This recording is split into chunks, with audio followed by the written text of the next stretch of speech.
अस्सलाम वालेकुम स्टूडेंट्स। आज हम लोग फिज़िक्स क्लास 12th और यूनिट नंबर 16 हमारे पास इसके कंसेप्चुअल क्वेश्चंस को करेंगे। तो ये हमारे पास जो चैप्टर है फिज़िक्स ऑफ सॉलिड्स। तो पिछला लेक्चर अगर आपने मेरा नहीं देखा तो वीडियो के लिंक जो है डिस्क्रिप्शन में मौजूद है, वहाँ से जाके आप लोग लाजमी देखें और साइड पे आप लोगों को शो भी हो रहा होगा। तो स्टूडेंट्स यहाँ पे अगर आप लोग देख रहे हैं, फर्स्ट क्वेश्चन है coercive force of steel is greater than iron why. तो कोएर्सिव फोर्स जो होती है वो स्टील की ज़्यादा क्यों होती है आयरन से, उसको हम लोग यहाँ पे देखेंगे और इसके एक्सप्लेनेशन को देखेंगे। तो बेसिकली इस लेक्चर में मैं पूरा एक्सप्लेन नहीं करूँगी ताकि आप लोग कम वक्त में अपने पेपर की अच्छे से तैयारी कर सकें और वीडियो भी ज़्यादा लेंथी ना हो, ठीक है। तो steel has more coercivity as compare to the soft iron. Soft iron is easily magnetized and demagnetized as compared to steel, so the coercivity of soft iron is less than that of the coercivity of steel. Of the steel, energy loss in soft iron is less than energy loss in steel because of the small area of steel BH curve. और अगर आप लोग figure यहाँ पे देख रहे हो तो सॉफ्ट आयरन का जो आपके पास कोर्सिव एरिया है वो कम है एज़ कम्पेयर टू स्टील।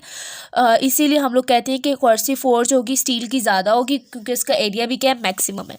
तो नेक्स्ट क्वेश्चन है evaluate the importance of strength and stiffness in a design context. Design context के मुताबिक आपने बताना है कि स्ट्रेंथ और स्टिफनेस की इंपॉर्टेंस क्या है। तो डेफिनेशन ऑफ स्ट्रेंथ क्या होती है कि strength of a material can be defined as a ability of material to remain undamaged और unaffected with applying a maximum load. अगर हम लोड ज़्यादा करते जाएंगे तो वो उस चीज़ में, उस मटेरियल में कितनी ताकत होगी कि वो अपने आप को डैमेज ना कर पाए और उसको उसके ऊपर कोई इफेक्ट ना पड़े, ठीक है। लाइक अगर मैं लोड बढ़ाती जा रही हूँ उसके ऊपर कोई इफेक्ट नहीं आ रहा तो that's called the strength of that material. उसके बाद हमारे पास है डेफिनेशन ऑफ स्टिफनेस।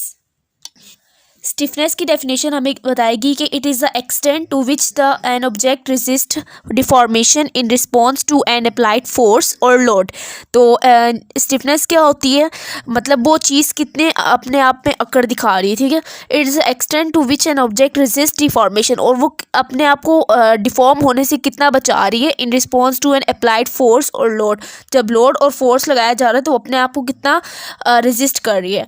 डिज़ाइन क्या होता है, it is a process in which engineers identify, point out problems and find the solution of those problems। तो ये एक ऐसा प्रोसेस है जिसमें इंजीनियर क्या करते हैं, पॉइंट आउट करते हैं, प्रॉब्लम्स को देखते हैं, फिर उसका सोल्यूशन निकालते हैं उन तमाम प्रॉब्लम्स का। तो the usefulness of component depends upon its properties like strength and stiffness, and when an engineer designs a project such as multi-story building, bridge or road, he keeps in mind the load.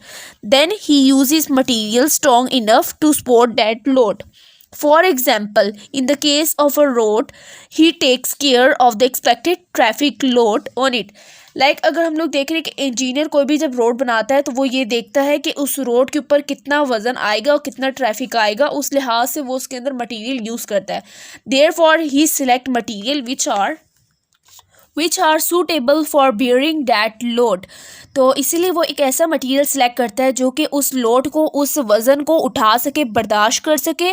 दस if the property is the appropriate level of the strength stiffness is not taken care of, the road will not be sustainable and will damage soon. तो इसीलिए कहा जाता है कि अगर हम लोग किसी एक स्ट्रेंथ और स्टिफनेस का ख्याल नहीं रखेंगे तो रोड क्या हो जाएगी, वो ज़्यादा देर तक नहीं रह पाएगी और वो रोड ख़राब हो जाएगी और वो सड़क जो होगी वो डैमेज भी बहुत जल्द हो जाएगी। Thus the strength and stiffness considerations are important in the context of engineering design. Engineering design में स्ट्रेंथ और स्टिफनेस की बहुत ही अहमियत होती है जब इंजीनियर कोई भी चीज़ डिज़ाइन कर रहा होता है। सो थर्ड क्वेश्चन है discuss the super conductivity of a conductor with the help of a curve. तो कर्व को देखते हुए हम लोगों ने बताना है कि सुपर कंडक्टिविटी कंडक्टर की कैसे हम लोग बता सकते हैं, फिर उसको हम लोगों ने एक्सप्लेन करना है कर्व की मदद से, ठीक है। तो सुपर कंडक्टर क्या होता है, एक ऐसा मटीरियल होता है दैट कैन कंडक्ट इलेक्ट्रिसिटी और transport electrons from one atom to another with no resistance. जिसके अंदर कोई भी रेजिस्टेंस नहीं होते और वो इजीली क्या करता है, इलेक्ट्रॉन्स को ट्रांसफ़र करता है एक एटम से दूसरे एटम्स में। और this means no heat, sound और any other form of energy would be released. कोई भी हीट, साउंड और other form of energy release नहीं हो रही थी from the material when it has reach at critical temperature. जब वो इस टेम्परेचर यानी क्रिटिकल टेम्परेचर पे पहुंचता है तो उसके अंदर से ना कोई हीट रिलीज हो रही थी, ना साउंड एनर्जी या फिर कोई भी फॉर्म ऑफ एनर्जी रिलीज नहीं हो रही थी। तो और the temperature at which the material become super conductive, ये वो टेम्परेचर है जिसमें मटेरियल क्या बन जाता है, सुपर कंडक्टिव बन जाता है। तो above TC the resistance increases significantly. जब इस टेम्परेचर को हम लोग टच करके ऊपर जाएंगे, इससे ज़्यादा टेम्परेचर को करेंगे तो रेजिस्टेंस क्या हो जाएगी, बढ़ती जाएगी। So most materials must be in an extremely low energy state very cold. तो कुछ बहुत से मटेरियल जो होते हैं वो बहुत ही कम एनर्जी स्टेट पर होते हैं, लाइक बहुत ही ठंडे होते हैं, in order to become superconductive, ताकि वो इजीली सुपर कंडक्टर बन सकें। Research is underway to develop compounds that become superconductive at higher temperature। Research किए जा रहे हैं ताकि हम लोग देख सकें कि हाइयर टेम्परेचर में भी कंपाउंड्स को सुपर कंडक्टर्स हम लोग बना सकें।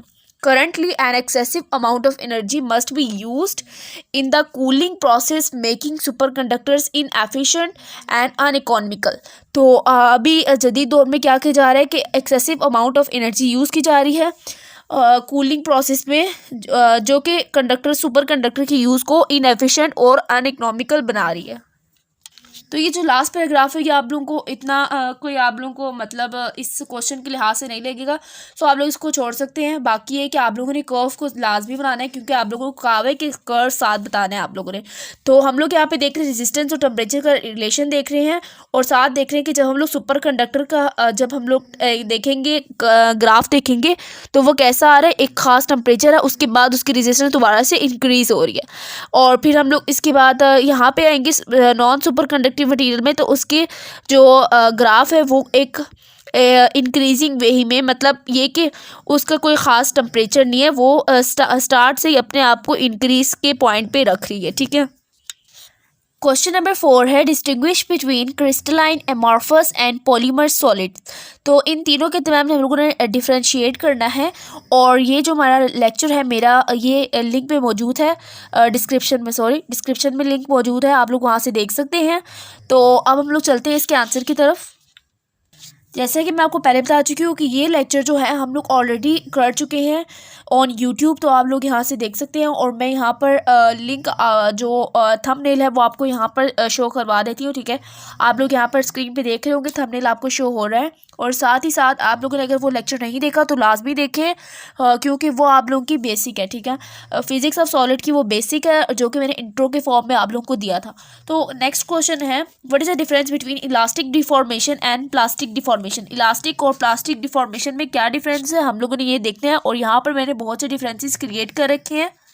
तो स्टूडेंट्स अगर आपके कंसेप्ट क्लियर होंगे तो आप लोग इजीली इनको डिफरेंस कर पाएंगे, बट अगर आप लोगों के कंसेप्ट क्लियर नहीं है तो आप लोगों को ये वीडियो लाजमी देखनी होगी। और अगर कंसेप्ट क्लियर है तब भी आप लोग को एक पता होना चाहिए कि आप लोग आंसर को कैसे प्रेजेंट कर सकते हैं। तो इलास्टिक डिफॉर्मेशन में आपके पास क्या चीज़ की वन है, elastic deformation is a temporary deformation under the action of external loading. तो एक टेम्परेरी डिफॉर्मेशन होती है जो कि under the action of external load के उसमें होती है, एक्सटर्नल लोड हम लोग लगा रहे होंगे और साथ में टेम्परेरी डिफॉर्म हो रहा होगा वो ऑब्जेक्ट। इस तरह प्लास्टिक डिफॉर्मेशन क्या होती है कि जिसमें हमारे पास परमानेंट डिफॉर्मेशन हो रही थी। तो जो मेन पॉइंट्स मैंने यहाँ पर अंडरलाइन कर लिए, इन सर्कल कर लिए। ठीक है, तो once the external load is removed from an elastically deformed body it regains its original shape. तो जब हम लोग इसमें से एक्सटर्नल लोड को हटा लेंगे तो अपनी ये शेप दोबारा से मेंटेन कर लेगी। जबकि प्लास्टिक डिफॉर्मेशन में क्या होती है कि रिमूवल ऑफ लोड के बावजूद भी ये हमेशा के लिए डिफॉर्म रहता है, परमानेंटली डिफॉर्म रहता है, परमानेंटली। ठीक है, इससे आप लोगों को पता चल रहा होगा। नेक्स्ट हमारे पास पॉइंट है, point number 3, in elastic deformation atoms of the material are displace temporarily. Atoms displace होते हैं टेम्परेली, और जबकि प्लास्टिक डिफॉर्मेशन में क्या होता है कि एटम्स डिस्प्लेस होते हैं परमानेंटली। नाउ नेक्स्ट है हमारे पास elastic deformation is characterized by the property elasticity. By definition, elasticity is a property of solid materials by virtue of which it tends to regain its shape after the removal of external load. तो elastic deformation और elasticity की definition आप लोग chapter में पढ़ चुके होंगे। तो प्लास्टिक डिफॉर्मेशन में क्या होता है कि प्लास्टिक डिफॉर्मेशन किस खूबी से या किस खसूसियात से रिलेट करती है कि उसकी खसूसियत ये कि वो प्लास्टिसिटी होती है। असल में प्लास्टिसिटी होती क्या है कि property of solid material by virtue of which it tends to retain its deformed shape. जब इसके ऊपर हम लोग कोई फोर्स लगाएंगे तो ये अपनी शेप में वापस नहीं आएगा, बल्कि ये अपनी बिगड़ी हुई शेप में ही रहेगा, डिफॉर्म्ड शेप में ही रहेगा जब हम लोग लोड को हटा लेंगे। तो अमाउंट ऑफ इलास्टिक डिफॉर्मेशन क्या होती है, वेरी स्मॉल होती है, जबकि अमाउंट ऑफ प्लास्टिक डिफॉर्मेशन क्या होती है, बहुत ही ज़्यादा होती है। तो external force required for elastic deformation of solid is quite small. जो एक्सटर्नल फोर्स हम लोग लगाते हैं वो भी बहुत ही छोटी चाहिए होती है, जबकि इसमें क्या चाहिए होती है, फोर्स ज़्यादा चाहिए होती है प्लास्टिक डिफॉर्मेशन में, ताकि वो परमानेंटली डिफॉर्म्ड हो सके। Energy absorb by the material during elastic deformation is called modulus of resilience. तो एनर्जी जो एब्जॉर्ब करते हैं मटेरियल किस वक्त, इलास्टिक डिफॉर्मेशन के वक्त, उसको हम लोग क्या बोलते हैं, मॉड्यूल ऑफ रेजिलियंस बोलते हैं। जबकि टोटल एनर्जी एब्जॉर्ब जो करता है material during elastic and plastic deformation region is called modulus of toughness. मतलब ये इतना सख्त है कि इसको जितने एनर्जी दी जाएगी उसको हम लोग बोलेंगे मॉड्यूल ऑफ टफनेस। तो Hooke's law of elasticity is applicable within this elastic region. Elastic deformation में हम लोग हुक्स लॉ ऑफ इलास्टिसिटी को भी अप्लाई कर सकते हैं, जबकि हम लोग प्लास्टिक डिफॉर्मेशन में देखें तो Hooke's law is not applicable if the material is plastically deformed. अगर प्लास्टिकली डिफॉर्म, परमानेंटली डिफॉर्म हो चुके मटेरियल तो उसके ऊपर हम लोग हुक्स लॉ को अप्लाई नहीं कर सकते। तो most solid materials display a linear stress strain behaviour within this elastic reason.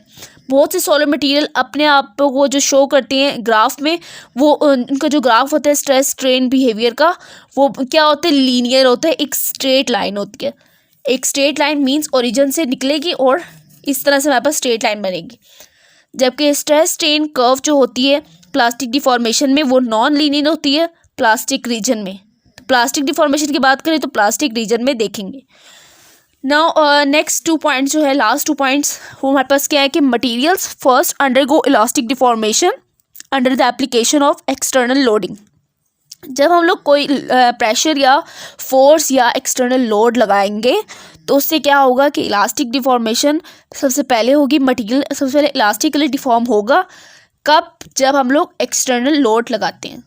तो plastic deformation occurs after it is elastically deformed due to application of external load. यानी जब हम लोगों ने प्रेशर लगाया, फोर्स लगाई और मटेरियल के ऊपर, सबसे पहले वो इलास्टिकली डिफॉर्म्ड होगा, देन वो प्लास्टिक वाले पोजीशन में आएगा या उस पॉइंट पे आएगा कि जब वो परमानेंटली डिफॉर्म्ड हो जाएगा। कब? प्लास्टिक डिफॉर्मेशन में। तो mechanical properties of the solid material remain unaltered when it is elastically deformed. अभी मैंने आपको बताया कि इलास्टिक डिफॉर्मेशन क्या होती है।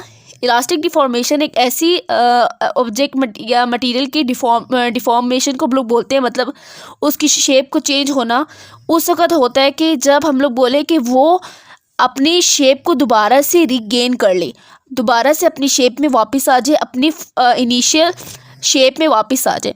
तो जब इनिशियल शेप में वापस आ रहा है तो उसकी मैकेनिकल प्रॉपर्टीज़ पे भी कोई इफ़ेक्ट नहीं पड़ेगा।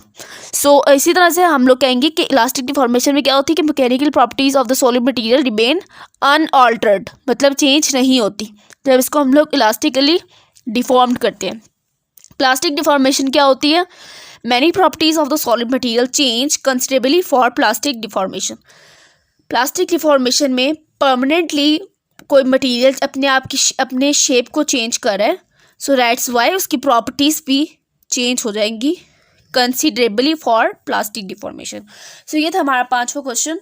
बहुत से पॉइंट्स यहाँ पे लिखे हुए हैं और आप लोगों का अपने क्वेश्चन के मुताबिक 3 नंबर का क्वेश्चन है तो 3 पॉइंट्स, और 3 नंबर का क्वेश्चन है तो बेसिकली आपको 4 पॉइंट्स लिखने चाहिए, ठीक है। तो नेक्स्ट क्वेश्चन की तरफ चलते हैं। क्वेश्चन नंबर 7 है हमारे पास, differentiate between paramagnetic, diamagnetic and ferromagnetic materials with suitable examples. तो पैरामैग्नेटिक क्या होते हैं? जो कि स्लाइटली अट्रैक्ट हो मैग्नेट की तरफ। डायामैग्नेटिक क्या होते हैं? जो कि स्ट्रांगली रिपेल्ड बाय मैग्नेट हो। और फेरोमैग्नेटिक क्या होते हैं? जो कि स्ट्रांगली अट्रैक्ट हो बाय फील्ड ऑफ मैग्नेट। तो सबसे पहले हम लोग पैरामैग्नेटिक मटेरियल्स को देखेंगे। तो मैंने यहाँ पर शॉर्ट फॉर्म में लिख भी दिया। तो पैरामैग्नेटिक मटेरियल वो होते हैं, in paramagnetic materials the spin and orbital axis of electrons are so oriented that they support each other. तो स्पिन और ऑर्बिटल एक्सिस होते हैं, वो दोनों अपने आप को क्या करते हैं, सपोर्ट कर देते हैं। तो आप लोग इजी वे में भी लिख सकते हैं, ठीक है, जो आपको लाइन समझ आ रही है। Therefore the atom behave like a tiny magnets. तो इसी तरह इसीलिए क्या होते हैं कि एटम्स जो होते हैं वो अपने आप को टाइनी छोटे छोटे मैग्नेट्स की तरह बिहेव करता शो कराते हैं। तो relative permeability of paramagnetic material slightly greater than 1। तो रिलेटिव परमेबिलिटी जो होती है पैरामैग्नेटिक की वो स्लाइटली ग्रेटर होती है 1 से। When such a substance is placed in a magnetic field, it is weakly magnetized in the direction of applied magnetic field. जब हम लोग इस तरह की चीज़ों को यानी पैरामैग्नेटिक सब्सटेंस को मैग्नेटिक फील्ड में प्लेस करते हैं तो वो वीकली मैग्नेटाइज हो जाता है, अपने आप को मैग्नेट की तरह बना लेता है और अपने आप को अपनी जो डायरेक्शन होगी एटम्स की उनको किस तरफ करेगा, इन the direction of applied magnetic field. Examples क्या होंगी पैरामैग्नेटिक सब्सटेंस की, एल्यूमिनियम है एंड मैग्नीज। तो पैरामैग्नेटिक और डायमैग्नेटिक और फेरोमैग्नेटिक के बारे में आप लोग अपने चैप्टर में पढ़ेंगे और साथ ही एग्जाम्पल्स आप लोग यहाँ से देख सकते हैं और लाइंस आप लोग बुक से भी लिख सकते हैं। डायमैग्नेटिक मटेरियल्स कौन से होते हैं, जो कि स्ट्रांगली रिपेल्ड किए जाते हैं बाय मैग्नेट। डायमैग्नेटिक मटेरियल्स में क्या होता है कि हैव नेगेटिव मैग्नेटिक परमेबिलिटी या ससेप्टिबिलिटी, और इनकी जो वैल्यू होती है वो क्या होती है, कम होती है, नेगेटिव होती है इन द लेस देन 1। मतलब in diamagnetic materials the orbital and spin axis of electron in such a way that their magnetic field cancel each other. यानी एक अगर अपवर्ड है तो दूसरी क्या होगी, डाउनवर्ड होगी, और एक दूसरे को कैंसिल करने की कोशिश करते हैं। तो thus the atoms are magnetically neutral.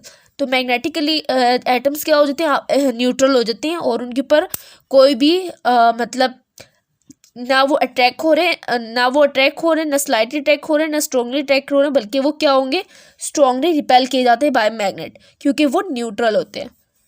जब भी हम लोग डायमैग्नेटिक मटेरियल को मैग्नेटिक फील्ड में प्लेस करते हैं तो उससे क्या होता है कि weakly magnetized in it is weakly magnetized in opposite direction to the applied magnetic field. मतलब अगर हम लोग अप्लाइड मैग्नेटिक फील्ड हमारा मेरे राइट हैंड साइड की तरफ है तो जो डायमैग्नेटिक सब्सटेंस की जो एटम्स होंगे वो अपने आप को लेफ्ट हैंड साइड की तरफ अपने एटम्स को क्या कर लेंगे, डायरेक्ट कर लेंगे, ओरिएंट कर लेंगे। Thus a strong magnet repels the diamagnetic materials. तो इसी तरह से स्ट्रॉन्ग मैग्नेट जो होगा वो रिपेल करता है किसको, डायमैग्नेटिक मटीरियल को। एग्जाम्पल आप लोग यहाँ पे देख सकते हैं, लेड है, bismuth and sodium chloride. The next is ferromagnetic materials. Solid substances having a large positive magnetic susceptibility are capable of being magnetized by weak magnetic fields are called ferromagnetic substance। यानी इनकी जो susceptibility value होती है वो बहुत ज़्यादा large होती है और पॉजिटिव में होती है, और ये बहुत ही वीक मैग्नेटिक फील्ड में भी जल्दी ही मैग्नेटाइज हो जाते हैं। तो रिलेटिव परमेबिलिटी जो होती है फेरोमैग्नेटिक मटेरियल्स की वो क्या होती है, मच ग्रेटर देन 1 होती है। तो ferromagnetic materials are able to retain a certain amount of magnetization when the magnetic field is removed. जब भी हम लोग मैग्नेटिक फील्ड को रिमूव कर देंगे तब भी वो अपने आप को क्या करेंगे, रिटेन करेंगे अमाउंट ऑफ मैग्नेटाइजेशन को। Now in an unmagnetized material the domains are arranged in a random manner so the material has no resultant magnetic movement.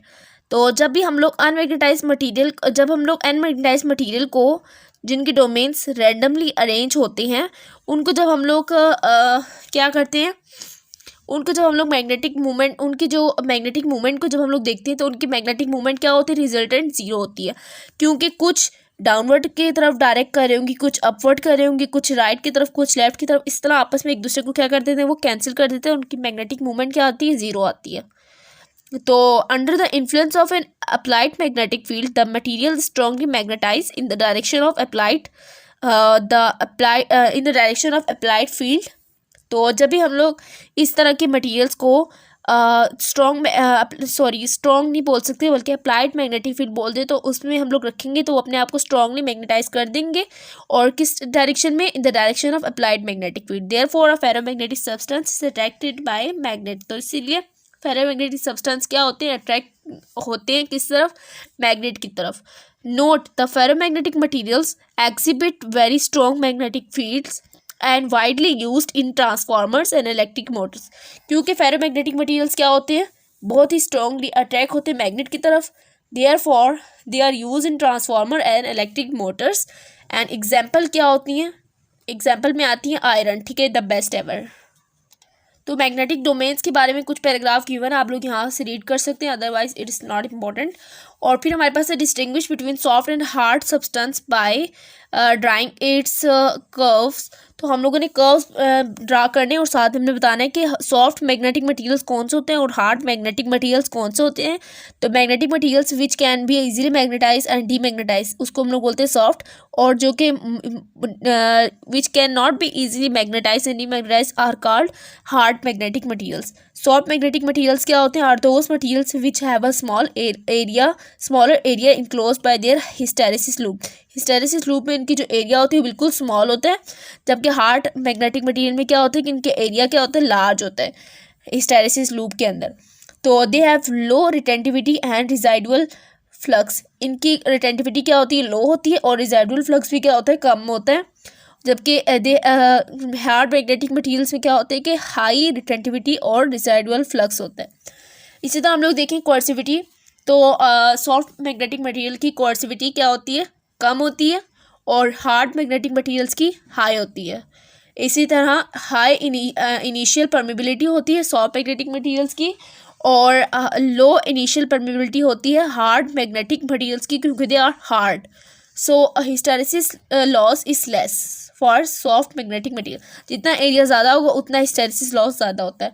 इसी तरह से हार्ड मैग्नेटिक मटेरियल का एरिया ज़्यादा था, हिस्टेरेसिस लूप में जो एरिया था, so that's why their hysteresis loss is higher. अब ये सॉफ्ट मैग्नेटिक मटेरियल कहाँ यूज़ होते हैं? ट्रांसफार्मर कोर्स में, मोटर्स में, जनरेटर्स में, इलेक्ट्रोमैग्नेट्स में। जबकि hard magnetic material use in making permanent magnets, magnetic recording, memory devices, magnetic detectors, speakers, microphone etcetera. So आप लोग यहाँ पे ग्राफ देख सकते हैं। ग्राफ यहाँ पे गिवन है, जो बड़ा एरिया आपको नज़र आ रहा है जो इस तरह से स्टार्ट हुआ हुआ है, ठीक है, ये हमारे पास क्या है? हार्ड मैग्नेटिक मटेरियल है, जबकि ये जो स्मॉल एरिया है वो किसका है? सॉफ्ट मैग्नेटिक मटेरियल का। ये जो CC पॉइंट है ये कोर्सिविटी है, and this one is a retentivity. तो ये हमारा क्वेश्चन नंबर 7 था। तो क्वेश्चन नंबर 8 है, what is the difference between brittle and ductile materials. तो लेक्चर थोड़ा लंबा हो सकता है, बट आप लोगों ने कंप्लीट देखना है, और इसमें हम लोग तमाम की तमाम कंसेप्चुअल क्वेश्चन क्लियर करेंगे, ठीक है। तो डक्टाइल मटेरियल्स कौन से होते हैं? solid materials that can undergo substantial plastic deformation prior to fracture are called ductile materials। तो डक्टाइल मटेरियल्स ऐसे मटेरियल्स होते हैं जो कि थोड़ा सा प्लास्टिक डिफॉर्मेशन की तरफ जाते हैं before fracture point. Fracture point से पहले वो प्लास्टिक डिफॉर्मेशन के पॉइंट पे जाते हैं, उसको हम लोग बोलते हैं डक्टाइल मटेरियल। जबकि हमारे पास ब्रिटल मटेरियल्स क्या होते हैं? जो कि एग्जिबिट करते हैं निग्लिजिबल प्लास्टिक डिफॉर्मेशन, जो कि बहुत ही ना होने के बराबर प्लास्टिक डिफॉर्मेशन शो करें, उसको बोलते हैं ब्रिटल। ब्रिटल क्या बोलते हैं? मटेरियल बोलते हैं। तो ब्रिटल मटेरियल जल्दी टूट जाते हैं as compare to ductile materials. तो डक्टाइल मटेरियल्स के percentage elongation of the ductile materials before fracture under tensile testing is higher. तो परसेंटेज एलोंगेशन जो होती है, मतलब कितना ये फ्लेक्सिबल हो सकता है, ये इसका क्या होता है? ज़्यादा होता है, जबकि ब्रिटल मटेरियल का कम होता है। Ductile materials fail gradually by neck formation under the action of external tensile load. मतलब ये टूटने से पहले, लाइक अगर मैं कोई चीज़ तोड़ रही हूँ तो इसमें सबसे पहले नेक बनेगी। यहाँ पर ये मैं शेप बनाती हूँ, ठीक है, ये जो पोर्शन है इसको बोलेंगे नेक। सबसे पहले ये हमें ये बता रही है कि मैं यहाँ से टूटने लगा हूँ, या लाइक इसमें नेक की फॉर्मेशन होगी जब हम लोग एक्सटर्नल लोड लगाते हैं। जबकि ब्रिटल मटेरियल्स में विदाउट फॉर्मिंग एनी नेक, यानी without any warning such as necking, ये हमें इस तरह की वार्न नहीं देता और डायरेक्ट ये टूट जाता है, ठीक है। ब्रिटल होता है ऐसा जो फ़ौरन टूट जाए। Energy absorb by ductile materials before fracture under tensile testing is more. जो एनर्जी एब्जॉर्ब करता है कौन, डक्टाइल मटेरियल फ्रैक्चर पॉइंट से पहले उसको वो क्या होता है, ज़्यादा होता है as compared to brittle materials, क्योंकि ब्रिटल मटेरियल्स फ़ौरन टूट जाते हैं इसलिए वो एनर्जी ज़्यादा एब्जॉर्ब भी नहीं करते। तो various materials forming operation such as rolling, forging, drawing, bending etc can be perform on ductile material. मतलब हमें बहुत सी एग्जांपल दी गई है और जो कि हमारा मेटल फॉर्मिंग ऑपरेशन से मतलब जिन चीज़ों से हम लोग मेटल्स बनाते हैं वो हमारे पास क्या होती हैं, डक्टाइल मटेरियल्स होती हैं। जबकि forming operation can not be easily performed on brittle material. For example brittle materials can not be drawn into wire. Brittle materials को हम लोग वायर में यूज़ नहीं करते। Ductile materials show longer life when subjected to fatigue loading. जब हम लोग fatigue loading में हम लोग इसको रखते हैं डक्टाइल मटेरियल्स को, तो उसमें क्या होता है, ये इनकी लाइफ ज़्यादा होती है, जबकि ब्रिटल मटेरियल्स की क्या होती है, कम होती है। ठीक है, तो एग्जांपल्स क्या होंगी, माइल्ड स्टील किसकी, डक्टाइल मटेरियल्स की मैं एग्जांपल बता रही हूँ। माइल्ड स्टील है, एल्यूमिनियम है, copper, rubber, most plastics and brittle materials की एग्जांपल है सिरेमिक्स। लाइक कोई ग्लास शीशा वगैरह फ़ौरन टूट जाता है। सीमेंट जो होगा, सीमेंट वगैरह जो अगर हार्ड फॉर्म में होगा तो वो फ़ौरन टूट जाएगा। स्टोन है, आइस है एंड कास्ट आयरन। सो आप लोग यहाँ पर इसकी जो ग्राफ है वो यहाँ पे देख सकते हैं। तो यहाँ पर अगर आप लोग ग्राफ देख रहे हो, स्ट्रेस स्ट्रेन कर्व है for ductile and brittle materials. तो जो टिपिकल डक्टाइल मटेरियल है उसका कर्व कुछ ऐसे है। ठीक है, क्योंकि हमारे पास इस पर नेकिंग होता है, सो दैट्स वाई इसका जो ग्राफ है वो कुछ अजीब सा, यानी थोड़ा अजीब सा, ठीक है, वाइड सा। और इसी तरह से ब्रिटल मटेरियल का हम लोग ग्राफ देखेंगे तो यहाँ पास क्या बिल्कुल स्ट्रेट है और वो फ़ौरन टूट जाता है। क्वेश्चन नंबर 9 है, how can the conductivity of a semiconductor be raised. हम लोग कंडक्टिविटी सेमीकंडक्टर की कैसे बढ़ा सकते हैं। सबसे पहले पॉइंट है कि हम लोग डोपिंग करेंगे। सेकंड पॉइंट है कि हम लोग टेम्परेचर को इंक्रीज करेंगे। जब भी हम लोग the addition of impurity atoms, जब भी हम लोग किसी भी इम्प्योर एटम को प्योर सेमीकंडक्टर में डालते हैं तो उसको हम लोग बोलते हैं डोपिंग। डोपिंग का मतलब ये कि कोई भी बिल्कुल खालिस चीज़ हो, उसके अंदर कोई चीज़ की मिलावट कर दे तो उसको हम लोग बोलेंगे डोपिंग। तो doping is done to increase the conductivity of a pure semiconductors. इसी तरह से सेकंड पॉइंट है कि जब हम लोग टेम्परेचर को इंक्रीज करते हैं तो in case of semiconductors there is an energy gap between the valence band and the conduction band. तो एनर्जी गैप होता है तो उसकी बट एट 0 केल्विन, जब 0 केल्विन टेम्परेचर पे हम लोग आते हैं तो no electrons have sufficient energy to cover this gap, तो वो गैप और ज़्यादा हो जाता है। So when the temperature of semiconductors increase, जब टेम्परेचर को इंक्रीज करेंगे तो उससे क्या होगा कि कोवेलेंट बॉन्ड्स में ब्रेकअप, तो कोवेलेंट बॉन्ड्स क्या हो जाएंगे, टूट जाएंगे and some of the electrons may get sufficient energy to cover this gap and move to conduction band. तो कुछ जो इलेक्ट्रॉन्स होंगे वो वैलेंस बैंड से जंप करके फिर कंडक्शन बैंड में ईजिली चले जाते हैं। This increases the conductivity of semiconductor. ये क्या करता है, इंक्रीज करते कंडक्टिविटी किसकी, सेमीकंडक्टर की। Whereas in case of metals के केस में हम लोग देखते हैं कि with the increase in temperature, metals की केस में क्या होता है कि जब हम लोग टेम्परेचर को इंक्रीज करते हैं तो कोलिजन ऑफ इलेक्ट्रॉन्स ज़्यादा बढ़ जाती है, due to which there is more difficulty to flow of electron. तो उसकी वजह से क्या होगा, जब ज़्यादा टकराएंगे तो रास्ता नहीं मिलेगा और फ्लो ऑफ इलेक्ट्रॉन भी नहीं हो पाएगा, जिसकी वजह से कंडक्टिविटी अल्टीमेटली क्या कर जाती है, डिक्रीज कर जाती है। सो स्टूडेंट्स ये वो पॉइंट है जो आपको पता होना चाहिए कि मेटल्स की केस में टेम्परेचर का इंक्रीज करने से क्या इफेक्ट पड़ता है। सो उसके बाद हमारे पास क्वेश्चन नंबर 10 है, Is there any difference in the length of a 20-meter steel girder when standing vertically and horizontally? जब भी हम लोग किसी भी स्टील के मटेरियल को जब हम लोग वर्टिकली और हॉरिजॉन्टली रखेंगे तो उसके लेंथ पे कोई डिफरेंस क्रिएट होगा कि नहीं। तो क्वेश्चन नंबर 10 का आंसर है yes, there would be a slight difference in the length of a girder when placed vertically and horizontally. जब भी हम लोग गिर्डर यानी स्टील को वर्टिकली प्लेस करेंगे या हॉरिजॉन्टली प्लेस करते हैं तो उसकी जो लेंथ होगी उनमें स्लाइट डिफरेंस आता है। तो when the girders is placed on the ground, जब भी हम लोग गिर्डर को ग्राउंड में प्लेस करते हैं तो it is under the stress of its own wait, ये अपने वेट के स्ट्रेस में होता है, दबाव में होता है। The stress is force due to its weight per unit area, तो स्ट्रेस क्या है, फोर्स है जो कि उसकी वेट की वजह से होता है पर यूनिट एरिया, एरिया के लिहाज से। Mathematically stress is equal to sigma is equal to force per unit area. Stress क्या होता है, फोर्स पर यूनिट एरिया होता है, जो कि आप लोग इस चैप्टर में पढ़ चुके होंगे यंग्स मॉड्यूलस में। तो फर्स्ट पॉइंट हमारे पास का होगा, now when the girder is standing in the vertical position, जब गिर्डर को हम लोग वर्टिकल पोजीशन में यानी इस तरह से रो के फॉर्म में खड़ा करते हैं गिर्डर को, स्टील को, तो उसका जो वेट होगा वो एक्ट करते हैं वर्टिकली डाउनवर्ड, जिस तरह की फिगर में आपको दिखाई जा रही है, ठीक है।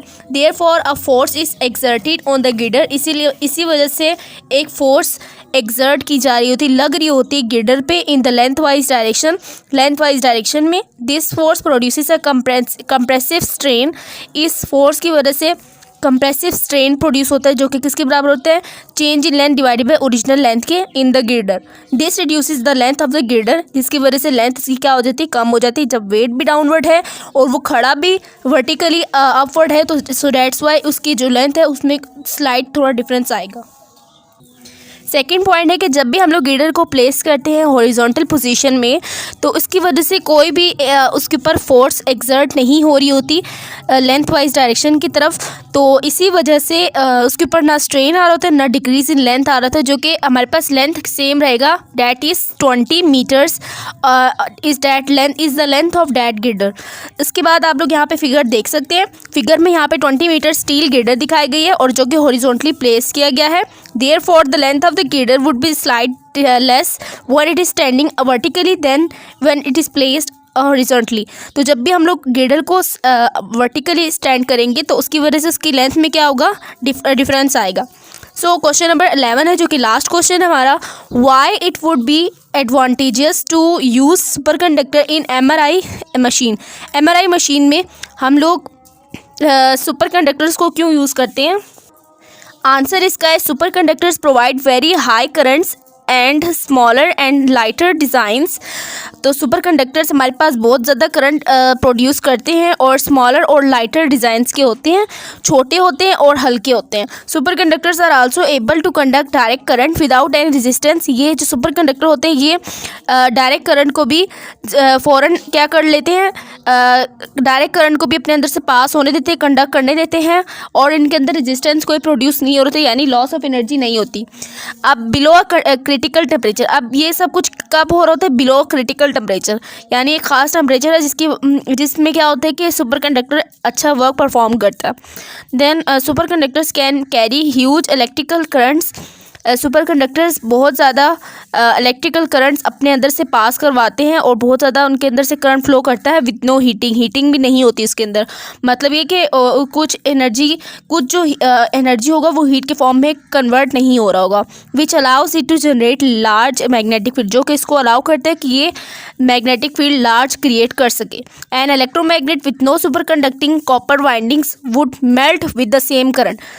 अगर हम लोग किसी भी इलेक्ट्रोमैग्नेट को रखेंगे, यानी बिजली हम लोग उसमें से पास कर रहे हो उसके अंदर से, और फिर वो मैग्नेट बन जाए, उसके अंदर से जब हम लोग इतना लार्ज करंट हम लोग सुपर कंडक्टर के बगैर उसको प्रोवाइड करेंगे तो उससे क्या होगा कि वो कॉपर वाइंडिंग्स जो होगी मेल्ट कर जाएंगी।